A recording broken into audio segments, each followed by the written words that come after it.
So, man, you want to pray on this? Let's do it. Let's do it.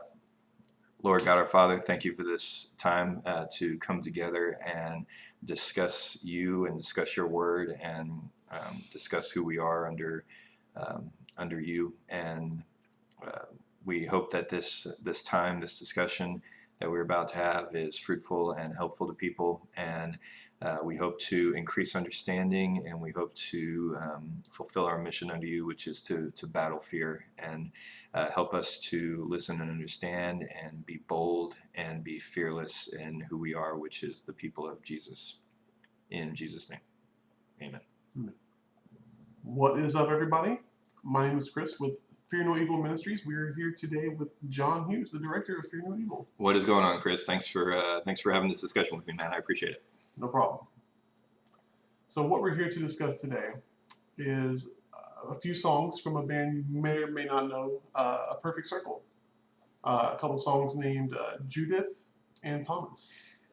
Yes, we are, man. And these are two songs, man, when they first came out and when I was young and I was not a church-going person, these are songs that I jammed super hardcore all the time, and I really, had a big affection for these songs. And then, of course, kind of, my views on this band kind of changed after I started learning more about the faith and more about Christianity. But I've been seeing this song Judith particularly pop up here and there as a point of discussion, and I think that it's a song that, despite how controversial it is, could actually be really helpful to Christians if they took some time to kind of explore the song.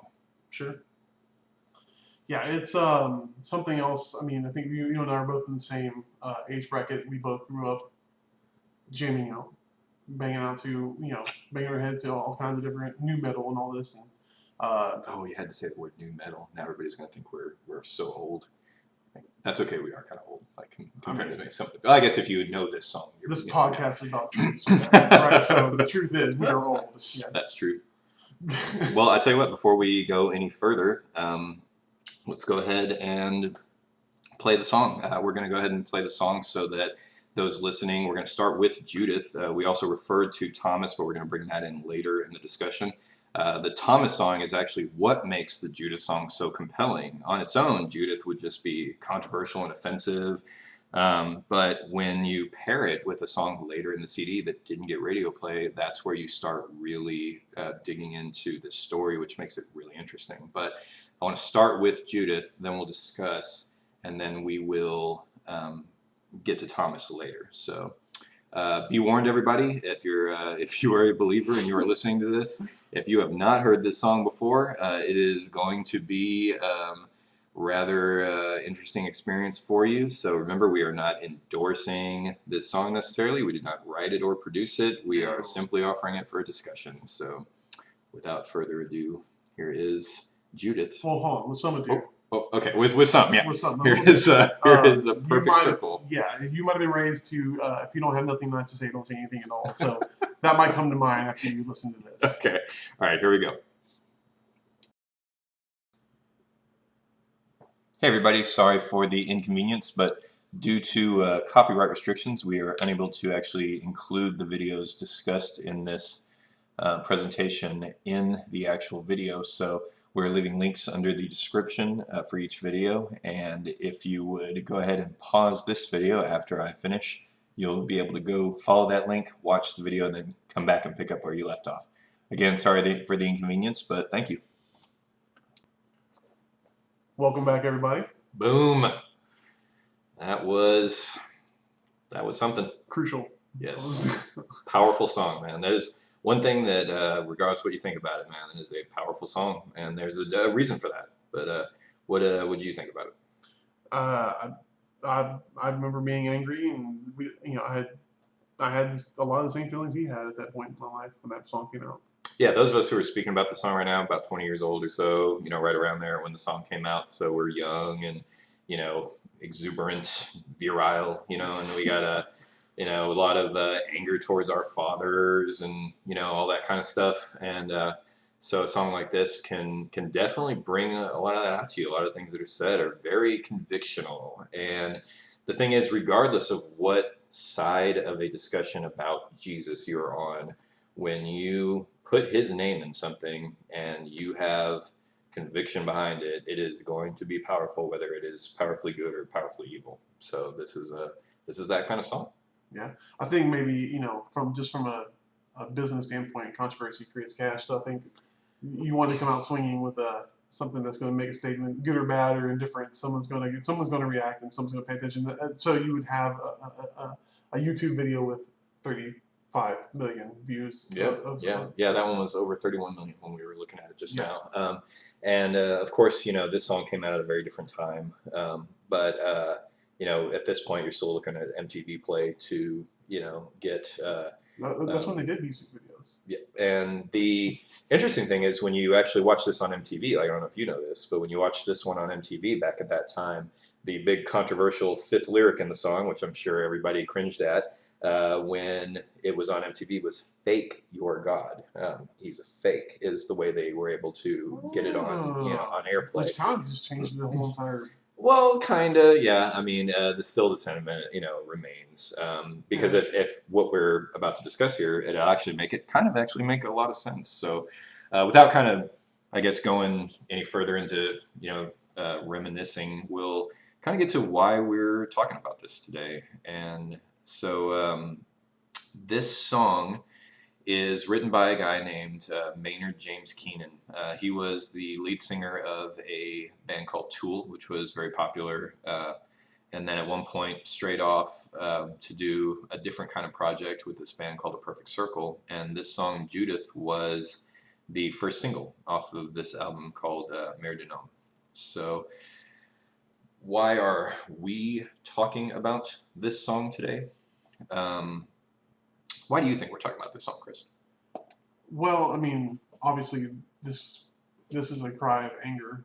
From face value, you're talking about somebody who has got a platform to speak, and he's going to say something that he wants to say that I don't. And this is not me deconstructing Tool. I wouldn't be able to tell you, but I mean, I feel like this is probably his chance to finally say something he couldn't say otherwise. Yeah, that's true. But as far as what makes this relevant to us as Christians today. So we're talking about a 20-year-old song that is angry, that sounds very violently angry towards God, but here we are discussing it today. And what this is about is the heart of our ministry here at Fear No Evil. Fear No Evil is not just a platform that is attempting to get people to stop being afraid of demons and to not be afraid of monsters. This is a ministry that at its heart wants us to not be afraid of other people. We don't want to be afraid of other people. And it's very easy as a Christian to fear anger. Anger is it is a difficult thing to have to face from another person, because most of the time when you're feeling somebody's wrath, you're not getting justified wrath, you're getting misdirected wrath. And as this song is, it's a lot of times it's wrapped up in some sort of distortion of belief. And what I want to do today is I want to look at this song, and then again later we're going to discuss another song on the album called Thomas. And we're going to try to understand how we as Christians should react to this. And I've seen recently a couple of videos pop up on the internet of people who are reacting. There's a really good video from Pastor Rob who reacts to this video for the first time he watches it. And he gives a very open-hearted and honest criticism of the video. He compliments the music and the power of the song, and then he sort of deconstructs Maynard's theology, which he brings up valid points, saying that he references mother not deserving something, which is not a Christian premise. We're not. It's not about what we deserve. We can't be good to earn favor. We have to, be given favor willingly, through faith. He brings up some things like that, which are, definitely valid points for a pastor to bring up. I am not a pastor, so that's not where my discussion falls in here. I'm just a guy who wants us all to understand each other, and so. What we would do if we wanted people to understand the Bible, if we wanted people to understand Christianity, if we wanted people to understand our viewpoint of things, we would start studying, and we would encourage them to study. Sure. And so I think that with this situation, the same thing should be done. If you want to understand what this song means, then let's study it. Yeah. That's the only way you kind of can connect and really understand anything, really, is if you. When we were young, we didn't really listen. We heard, but we didn't listen. That's true. And I think that if you wrote a song, you would try to express a point, and you would do your best to make it a good song first. And then expressing your point would be secondary. But when somebody came to you and said, hey, what does that song mean? You'd have a bigger story behind it. Sure. And that's what this song has. I went and did some research, and I found some very interesting commentary on this song from Maynard. And so let's, kind of deconstruct the song kind of line by line, and not necessarily the entire song, but some of the major points of the song. And then we'll kind of compare the notes of what I found online in Maynard's own words about this song. So we start out with, you're such an inspiration for the ways that I'll never ever choose to be. Oh, so many ways for me to show you how the Savior has abandoned you. So the song is called Judith, and for anyone not knowing, Judith was actually Maynard's mother. And when Maynard was a young child, his mother was struck with an aneurysm that left her paralyzed, and that affected Maynard's life greatly. Now he loves his mother, which is clear from even a song like this. He loves his mother very much. His mother was his hero. And so when you think about what this song is named, you think about the fact that he named his daughter after his mother. His daughter's middle name is his mother's middle name, Maria. Wow. And he loves his mother dearly. And so if you think about that, and then you read that first couple of verses, does that make sense? Does this sound to you like he's talking to his mother? At face value, no. I really feel like he's talking to somebody else. Somebody else. Yeah. Now, a lot of people would be confused by that. So then you have to go through and you have to find out, who is he talking to? You're such an inspiration for the ways that I'll never ever choose to be. Oh, so many ways for me to show you how the Savior has abandoned you. So he can't be talking to God because he's talking about God, right? Right. So he's not talking to his mother. He's not talking to God. So who's he talking to? And that's where the research comes in. Maynard James Keenan was raised in what he called an extreme fundamentalist Baptist church. And his quote about that church is, the fundamentalism chokes out any possibility of seeking real truth. It chokes out compassion, and it's really terrifying. Having no sense of connection with each other, that's isolationism. What does that sound like to you? It sounds like somewhat the church, like just being, it's in and of itself, like it's kind of like its own entity, not really. That's true, and it's he's expressing that the people in the church are becoming isolated amongst themselves instead of becoming one, which is what we want the nature of the church to be. Another interesting thing about that quote that I just read is he says, any possibility of seeking real truth. So he's quoting this church as pushing people away from the real truth. So that implies that he believes there is a real truth. Sure. So the question becomes, what is his real truth? If his real truth was simply that there is no God, he would not have written this song. The song would be, there is no God, not an anger towards a God. But we have to explore that further before we understand what he's really trying to say here. So he then, in this commentary that I listened to, he goes on to call the people at his church ghouls. he said the people would march in like ghouls and tell his mother that they were so amazed at how strong her faith was. And then they would go home and talk behind her back. And later he kind of expands on that. And what he says is that they would tell her how amazed they were by her faith. And then in secret, they would condemn her, saying that God must have stricken her with this aneurysm because of terrible things she had done. Did you, like, you're chuckling, did you ever hear anything like that in church? Yeah, often. And that's let me ask, sorry to interrupt you, but did you hear that from the pulpit, or did you hear that from the people at the church? Never the pulpit, yeah. Although I think it's safe to say there are probably some ministers out there who do preach punishment. You know, I think there are people out there who are lost. Ministers can be lost. You know, there's no perfect pastors out there, and there's definitely pastors out there suffering. But what was your experience with what you're talking about? You know, I was raised in a Southern Baptist church, and I spent a lot of time in Sunday school, and then you quote unquote graduate into you know, youth ministry and stuff like this. And so you're growing as a person, and you see other kids that are growing with you. We are of the world, right? So I mean, you're not going to. Some are and some aren't. And I wasn't 100% completely engulfed in being the Christian I should have been. But neither were a lot of other people. So I mean, not to cast stones or point fingers, Right. but you know. Well, see, what's interesting about that is that you're talking about your peers.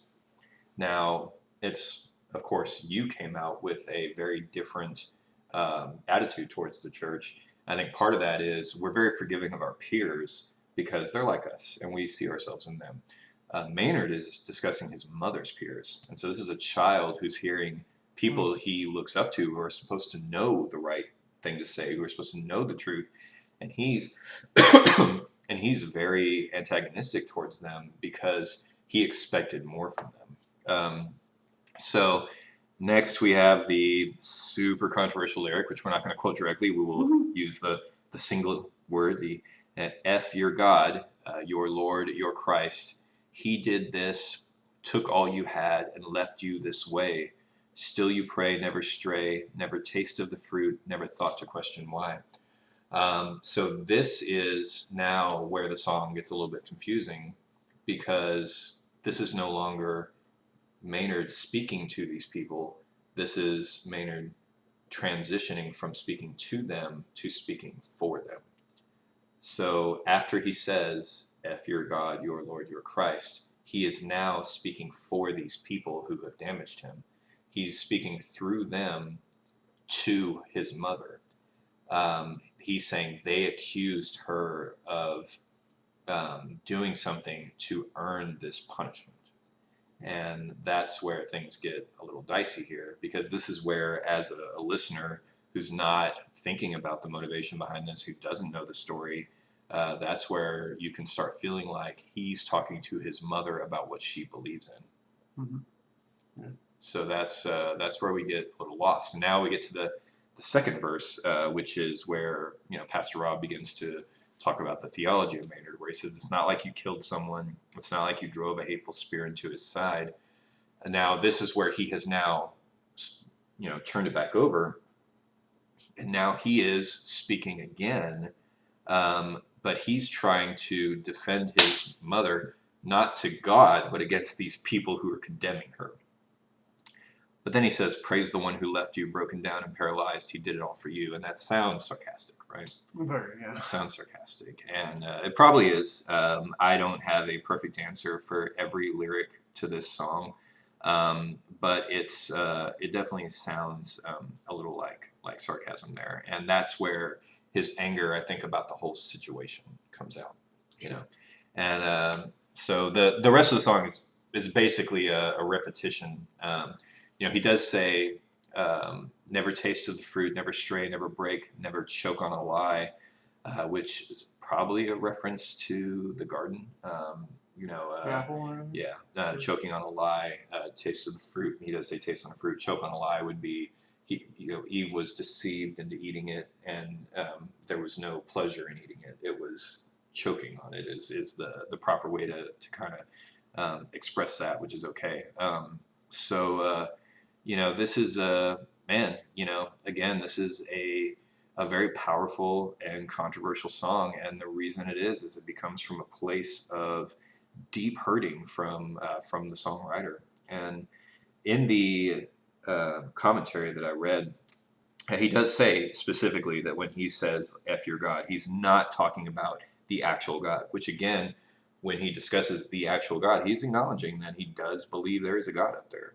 Well, I think it's like that first verse there, because there's a difference between that next verse down here. Yeah. Well, of course they can't see, but he says the Savior how the Savior has made, which I think "the" is in biblical context is a very strong word. The one God, Yeah. the true God.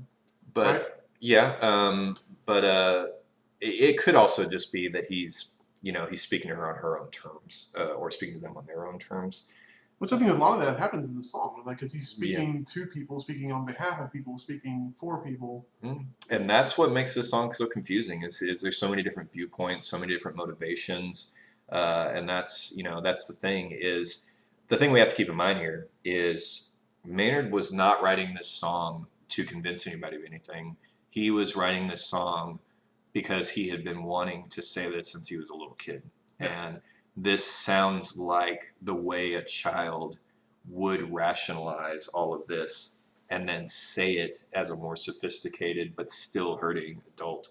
At the end of the commentary, I wrote, oh, well, so just to revisit what I was saying there is, so he's not saying like F God, he's saying F your, like capital letters, your God, to these people who hurt his mother.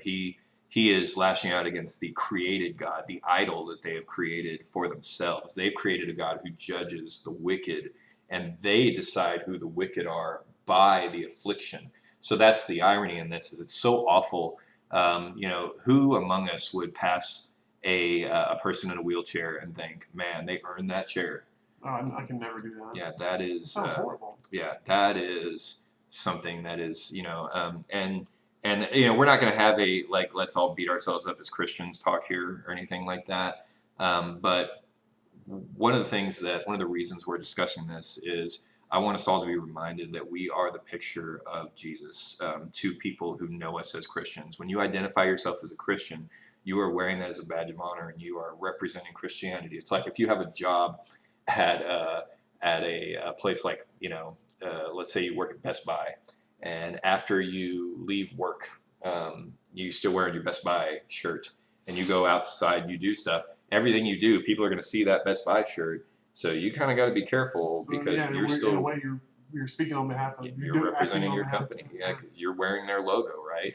When we walk around with crosses around our necks, people identify us as being the people of Jesus, and we should let that guide our actions. We should never put judgment on people. We should never say something that hurts a child so much that it's still rattling around in his heart when he becomes lead singer of a rock band 20 years later. It's that's not good, and we are certainly not responsible as a faith for this child being broken like this, but the people who were at that church hurting his mother definitely are. And they failed him. I mean, we're not perfect. I mean, nobody's making excuses for anyone. I mean, nope. But this is a reminder that the things we do matter, and we should always try to be the image of Christ. And we're not capable of it, but we can certainly aspire to do better than hurting people with our words. And he finishes the commentary, and it's funny because I get the impression that Maynard is not a person who is connected to Jesus. If he was, he would have a very different life. Obviously, he would be writing very different songs. But he definitely does believe in God, so he does have some confliction within him. But ironically, when he says he's quoting Genesis 1, he actually is quoting John 1. And he says, "In the beginning was the Word, and the Word was love and light, infinite, unconditional, and without judgment." And of course, that's a paraphrasing. That's not a quote from anything in the Bible. But the closest thing to it is 1 John, where he says, or John 1, where he says, "In the beginning was the Word, and the Word was with God, and the Word was God." So Maynard's got this mixed up. But the one thing that he does understand is that love is important. And these people were not being loving, because he says after his paraphrase, He says at that point you pretty much close the book. And while that is an oversimplification, you wouldn't want to keep it that simple. If you're telling somebody about your wife and you just say, I love my wife, you feel like your description is incomplete. If I'm describing my love for my wife, I need to use so many more words than the actual word love. And none of them are as powerful as that word, but they're all just as important. I adore my wife. I miss my wife. I long for my wife. I passionately love my wife. I need all of these words, and that's why we need a Bible. So you can't just close the book at that and then be done with it. You do need more, but his sentiment is it's a spark. It's a little mustard seed, right? Which is what There's truth in it, yeah. it's what we're told the kingdom is. The kingdom is a mustard seed, and that's what he's got right there. And now, before we go any further, I want to pause for a second, and I want to introduce everybody to the 8th song on the same album, which was not released as a single, and that is the song Thomas. So here we go. Hey everybody, once again, it's time to go check out the second video of our presentation. So go ahead and pause this video now, come back and pick up when you're done watching the second video. Thank you. Okay, we are back. So man, I think that if we were gonna one word describe Judith, I think that probably the one word we'd pick would probably be like angry. You know? Angry. Yeah. So give me one word for Thomas. Oh, gosh, I guess hopeful. I mean, man, that's an interesting one. Yeah, I would. I think a lot of people, first of all, like when we, when they listen to that for the first time, I think a lot of people are going to say confusing. well, without knowing the context of the song, sure, yeah, because like you can hear it in the music. This is drowned out by the siren song of the music. Well, and that's kind of one of the points I wanted to make. Is earlier we listened to a very crisply produced, manufactured single that was meant to be the calling card of this album. Sure. And here we listen to a very ethereal, very mysterious, very strange song that is so echoed and whimsical almost that you can't even hardly make out the words. And I think that somebody who's listening to it for the first time probably didn't understand a lot of what they just heard. No, I mean, because I most certainly didn't. Harkening back to being young and not really paying any attention, you just hear the sound of the music. Yep. This is song 8 on the album. At this point, you've passed all of the singles on the album. If you've gotten this far, you're probably only halfway paying attention. You're definitely not paying as close of attention. And the thing is, I don't think that is a coincidence. I don't think that was unintentional.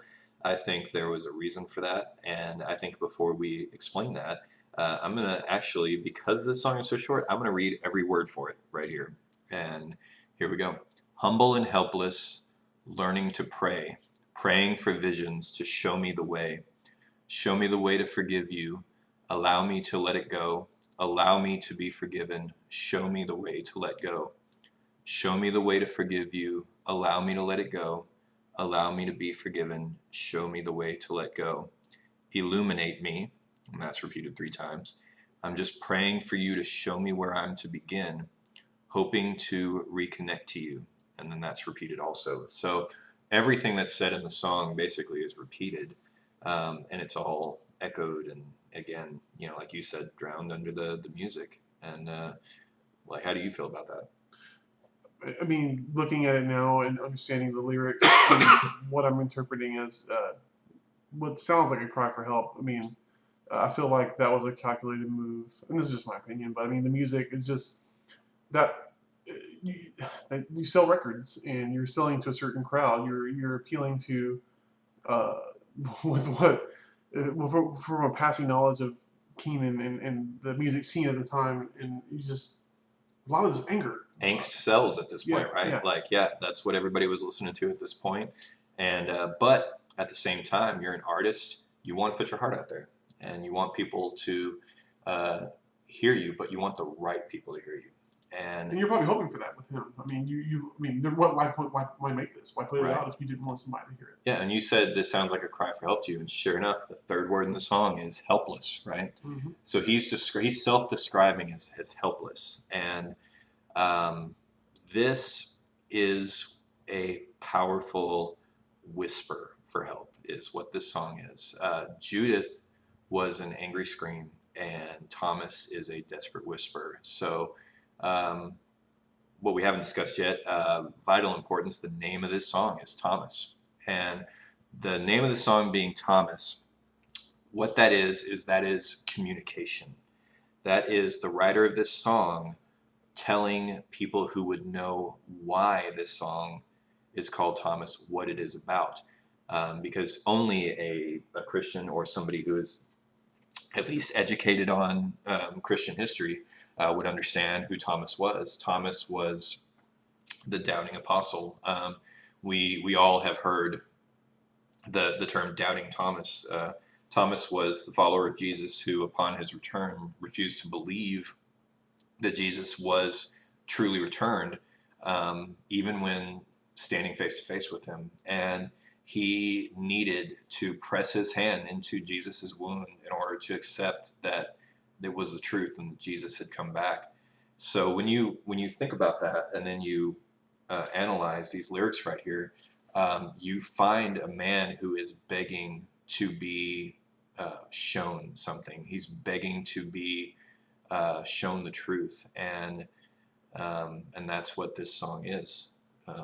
Yeah, I mean the lyric in this song that, now deconstructing this song as well, what that really sticks out to me is the lyric "Show me the way to forgive you," which is one of the strongest ones to me that sticks out like a sore thumb at me, because if you're a Christian, how else do you interpret that as other than to say, show me how to forgive you, God, which is just is mind blowing. It's kind of disrespectful, right? Yeah, like it's kind of disrespectful from a Christian standpoint, and what that tells you is that means that while Maynard, the writer of the song, while he is definitely he believes that God exists, and he believes that that there is some truth to God, he doesn't fully understand God, and he obviously doesn't really know how to talk to him, but he's trying. And the thing about it is he's not that far off, because he is saying, at the very least, show me the way. So he is asking, and the thing is, I think that we serve a God who, when he hears somebody say, show me the way to forgive you, that I think the most important thing that God would hear in that sentence wouldn't be forgive you, it would be show me the way. And I'd like to believe that God would start working in him, and if he's writing this song and putting it on this album, he's definitely already working, and it's just now up to Maynard to hear what he's being told. But it's beautiful that he says later, allow me to let it go. That's the very next verse. So he is, when he's saying allow me to let it go, he is basically portraying his anger and unforgiveness towards God as a burden that he is saddled with. So he sees it as an affliction. And I think the reason he sees that as an affliction, which is honestly, it's something he's responsible for. So, let's make it clear that we're not making any excuses for this guy. No. This is not an apologetics for Maynard, situation right here. But he's got a distorted view of things, and he sees this as something he's saddled with, which is not exactly right, but he is asking to be freed of it. And that's what we talk about as Christians. The truth will set you free. And that's the most important thing. Is, like you said, he just clearly, I mean, it's somebody who's tortured and knows it, acknowledges his shortcomings, acknowledges the existence of the one true God, and knowing that he can't make head or tails between those two things. He doesn't know how to make that connection because of his experience in life how he was growing up, and his most impressionable. We become who we are based on what we're our foundation. Yep, and the people who are older than us, who are influencing us, those we look like them later, and even if we don't want to, that sticks with you. And so that is a nice prayer in the beginning. And then there are two things that are of vital importance in the following two verses. Number one, he says, "Illuminate me." Illumination is a concept we get from the Bible. And what he's referencing there is what John said, and that God is light, and that it is God's nature to shine, and that's what Maynard is asking to do. He is saying, "Illuminate me," specifically because what he is saying is he wants to be told the truth, and his way of saying it here basically asserts that he knows what the truth is. He's not saying, "Explain it to me." He's saying, "Help me to understand it." And then of also vital importance is the final verse of the song. He doesn't say, "hoping to connect to you." He says, "hoping to reconnect to you." And what does that tell you? It tells you that he acknowledges his connection and wants to He's mend been that. there. He's been there before, right? So we have to keep in mind again, who was the most influential person in Maynard's life? His mother. And who was his mother? Judith. And she is a person who would identify first and foremost, primarily, as a believer. It's a Christian, yeah. And so this woman is his hero, and this woman he has a deep and profound love for, and you can't help but want to be like those people that you love in your life. He saw strength in her. Oh yeah. And I was just thinking that. Sorry, yeah, you're that's speaking good. like you're saying what I'm thinking. Yeah. Yeah. Feel free to say it, man. Like, go for it. I mean, we want to be like our heroes, and you say like illuminate me. Obviously, when he's asking to reconnect, you find that love and you find that truth in God, and you acknowledge you've lost it, and now it's finding the way back. It's like, like the sheep in the 99, right? So you're thinking about like you're once part of the flock, you're there, but you can get lost. We deal with it every day. I mean, I do, you do, we all do. It's just part of being the Christian that you are, falling short and trying to your best to backtrack, follow the seeds back. You left a trail. You know where you went. If you're honest with yourself, you know where you went wrong. Yeah. And that's the thing. It's good that you bring that up because in the story of, and we won't go into it too much here, people can look that up, otherwise, but with Jesus telling the story of the shepherd who leaves the 99 sheep, that he didn't go find a wild sheep. He went and got a sheep who was part of the flock who walked away. So that is part of the the sentiment that he who began a good work in you will be faithful to complete it. If God doesn't touch our will, but if he started something in you and you let it in, it will catch. And that's a tricky thing with Christianity. It's the parables of the seeds. It's John tells us that if somebody walks away from the church, they would never really remember the church to begin with. But this is a man who is desperately wanting to be helped, and that's why we paired these two songs together, and that's why you can't really understand the song Judith unless you also listen to the song Thomas. It's like Old Testament, New Testament. If you're reading a Bible, you can't just read a small part of it and assume to know everything. You have to deconstruct this whole story, and this James Keenan Maynard James Keenan is a picture of a broken believer. He is a picture of a potential saved Christian who needs a strong influence, who needs a conduit. And today, what that conduit is people like us. People like us are that conduit. And where we fail people is where we are afraid to work through Judith in order to get to Thomas. And that's something that we are responsible for overcoming. And that's why the title of this talk is "Enduring the Angry Scream and Hearing the Desperate Whisper there's no coincidence that Thomas was such an abstract song that no one would ever play on the radio. He wrote it that way on purpose. He wrote it that way on purpose, and that's because when you are humbled, which that's the first word of that song, when you are humbled, you speak softly, and when you are angry, you raise your voice, and you want to be heard when you're angry, and you want to be heard by one when you are humble. You never go humbly to a group of people. You go humbly to the one person you offended. And the thing is, even though he has that distortion where he's asking to forgive God, he also does ask to be forgiven. So he knows that he has offended God. And he even basically is telling you that he has offended God by being offended by God.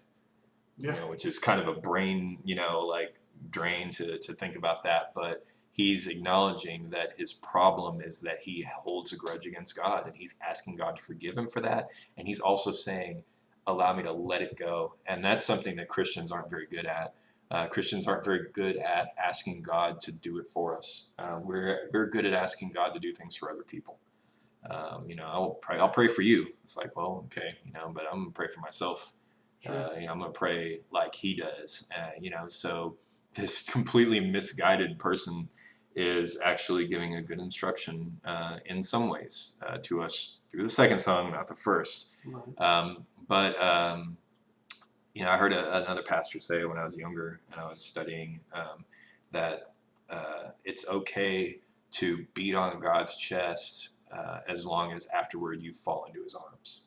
Let's say the acknowledgement is finding the chest to beat on, right? To know what door to knock on, to know what to illuminate me, to know where the light of the darkness is. I would imagine that's a big part of this. That's what I get from it. It's the acknowledgement of God. That's like one of the biggest steps of the whole entire thing in your life. If you acknowledge that He's there, you acknowledge the Trinity, you acknowledge that your sins have been forgiven. You accept it all. You accept it all. By no means that make you perfect. We all fall. We all fall short. We all mess up. And you talk about somebody. Yeah, and you talk about somebody who made in all respects, one giant career in music. Tool. We don't even talk about. We're talking about Perfect Circle, but before this even happened, he had to make a way to. And I'm assuming. I don't know for sure, but I don't think there's probably a cry like this in a Tool album. Definitely not. I've listened to some Tool albums. I never got this from any Tool album. Yeah. You want to talk about getting into the nitty gritty of this guy's pain? That's what that band was. But that's another talk altogether. Not one for me. In the preface to C.S. Lewis's Mere Christianity, he talks about coming to faith as being in a hallway with a lot of doors around you, and the door that you go through is one that's going to dictate the person that you become in your faith, and that you have to choose the door appropriately. You don't choose the door that looks best to you or that feels best to you. You choose the door that merits your going through it by what it stands for and what it contains. And when he talks about that, he says to us as believers who have already gone through our door and have already found our place where we belong, to be kind to the people in the hallway. And this is a guy in the hallway. And we have to be bold, and we have to be caring, and we have to be the picture of Jesus to the people in the hallway to help them understand that they have a door that they need to go through. And if I can just add a side note, I'm sorry. Yeah, absolutely. Talking about that, man, being the light to lead the way. I mean, I think one of the biggest and most important things that we often forget is that we don't acknowledge that we're not perfect.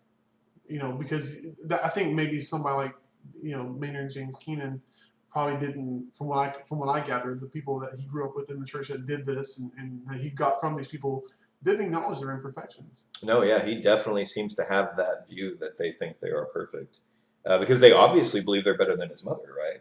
Clearly, they think, well, hey, I'm not in a wheelchair, They're passing judgment on behalf of their God, their interpretation of who God is, which is obviously couldn't be further from the Yeah, truth. I'll tell you what, man. I think it needs to be said that the most broken people out there aren't the people who don't believe in God. It's the people who want to be God. That's the worst. That's the broken people, you know. So, but yeah, really, kind of in conclusion, all this, what we're talking about here is when you hear the angry scream, when you hear that "F your God," when you hear that anger come out of somebody. Um, Remember that it is coming from a place of pain. It is coming from a very real place that is full of despair. And everybody has gone through that. Everybody knows somebody who's gone through that. Everybody knows somebody who's going through that. And those people need that light. And like you were just saying, you know, we are told we are the light of the world. And we are meant to be that for people. And don't go picking and choosing who to be it for. When you hear them screaming Judith, just listen for that whisper of Thomas, because it is always there. It is always there. And when you hear that, and you understand it, and you prepare your heart for it, and you absorb it, and you let that, you know, beating on the chest happen, you know, you give them an opportunity to fall into your arms. And everybody needs that, and everybody deserves that. So that's why we discussed these two songs today. You know, these two songs are far past relevance, and you know, they're not out there right now getting played on the radio all the time, but they're a good picture of the kind of person that, you know, that it's not that we want to help these people with this ministry. We want to help people help these people Sure. with this ministry. We want to prepare those Christians out there to be the picture of Jesus to people, and we want to remind you that everyone's worth feeling that light that you're supposed to be. Yeah, and just to, you know, a couple things, and I know we've been going on for this, but you talk about when the Maynard James Keenan, his quote about the Christian church, how it what his church choked out the compassion. Yeah. Because we've been there in varying degrees. We have to know that we know how he feels. That way we can connect. You said this song, this song, this CD has been put out the pasture, but I would argue that we are doing what he's asking to do by putting. I mean, we listened. Right. This was that secret cry for help, and you know, we're listening, and you're right about that. And you know, we don't know this guy. For all we know, No. hey, 20 years past, this guy could be so far gone at this point, or he could have found some sort of peace. We don't know this guy personally, but what we want to do is, you know, just like in the Bible, when we read the Bible, we don't then go try to, you know, encounter people in the Bible. We try to use what we learn to make us better at encountering the people that we know today, and really ourselves, right? And that's what we want to do with this. Is we want to remind people that you know, Jesus loves everybody, and he doesn't make distinctions about the people that he wants in his kingdom. He wants the helpless, the humble, the people who don't know how to pray, the people begging to be helped by him. And you know, the bottom line is he doesn't seek perfection, he seeks redemption. And so we need to encourage people to be redeemed, and we need to encourage people to be honest. And when somebody is honest with you, don't get mad at them, don't be disappointed in them, don't be judgmental of them, be patient, be kind, be love to them the way that we are taught to be by Jesus, and you will help them, and that's what they're asking you to do, and that's what we should do. So that's what I hope we all do. So, well, thank you, Chris, for hanging out. Thanks for having me. Yeah, man. Well, I hope everybody, you know, I know this was long, but I hope everybody hung in there, and I hope you enjoyed the talk, and we hope to be back soon for another one. Well, 100%. Just, you know, be the light, man. Illuminate for somebody. I think that's really what it comes down to. There's unknown number of people who have the same compunction that he does. That they're looking for answers, and even through your smallest works, I think that's just a little bit of compassion goes a long way. You know, give them a door they can put their foot through. You know what I mean? A little bit goes a long way. I think that's really Absolutely. you gotta start somewhere. Yeah, like we're gonna like platitude ourselves to death if we keep going, but that's Yeah. that's what it's all about, man. So I guess let's close up with a prayer. So uh, Lord God our Father, thank you for this time to come together and to reflect on the human condition and who we are to you and who you expect us to be. Please help us remember that we have a purpose in your eyes, and in your eyes we are meant to glorify you. We are meant to serve our Lord Jesus, and we are meant to build your kingdom. And when we build your kingdom, we don't build it with what's already there. We build it with what's out there, desperately wanting to be a part of it. And even someone who comes out there and says terrible things and sounds angry and resentful and bitter in their heart could be begging to be redeemed and to become a part of that kingdom. And so help us as your people, help us as the people of Jesus to always be able to recognize those hurting and lost and broken people out there, and help us be a light to them. Help us have everlasting patience and love for them. Help us to always be compassionate, and while to be steadfast and to be to wear that armor of God to make sure that we don't hurt ourselves trying. Let us always do our best to help people be redeemed. And Lord, you know what's in my heart and who I'm praying for, and please help us all to be our best for those in need. In Jesus' name. Amen.